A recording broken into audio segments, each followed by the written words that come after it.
मिल्लत नगर, इकबाल नगर और ब्रह्मपुरी के इलाकों में जारी तरक्याती कामों के तई इलाके के अवाम ने शदीद नाराजगी का इजहार किया है। अवाम का इल्ज़ाम है कि बल्दिया उज़्मा के तहत तरक्याती काम इंतहाई सुस्त रफ्तारी से चल रहे हैं। इन कामों का मियार भी बहुत घटिया है। सड़कों और नालियों की तामीर व मरम्मत में घटिया मटेरियल इस्तेमाल किया जा रहा है। गुत्तेदार अपनी मनमानी कर रहे हैं। तमाम गलियों में यकसा काम भी नहीं हो रहा है। बिजली के खंभे टेढ़े हो चुके हैं। जाबजा बिजली के तार लटक रहे हैं। अवाम की शिकायत है कि इन्होंने बड़ी उम्मीदों के साथ अवामी नुमाइंदों को मुंतखब किया था, मगर ये नुमाइंदे उनकी उम्मीदों पर पानी फेर रहे हैं। अवाम ने खास तौर पर नादिर शुमाल के MLA DP सावंत पर शदीद बरहमी का इजहार किया।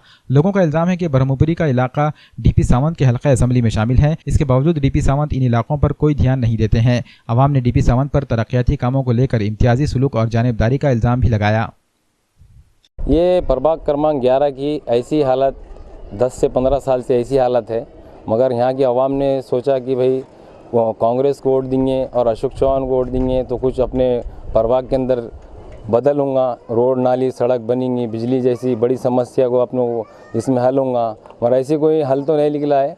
बड़े बड़े वादे किए कांग्रेस ने साफ़ सफाई की हद तक और वार्ड के अंदर अच्छी सुविधा देने की हद तक, मगर अच्छी सुविधा तो दे नहीं सकी। ना खाली इनके वादे छुट्टे और काम छुट्टा, सिर्फ बड़े बड़े होल्डिंग लगाने का काम करती कांग्रेस, मगर ज़मीनी जो सहूलतें होना चाहिए आवाम को वो सहूलतों से महरूम रखती है। महानगर पालिका कमिश्नर से मेरी गुजारिश है कि आगे प्रभाग क्रमांक 11 का जायज़ा लेके देखें कि लोगों को कितनी परेशानी हो रही है।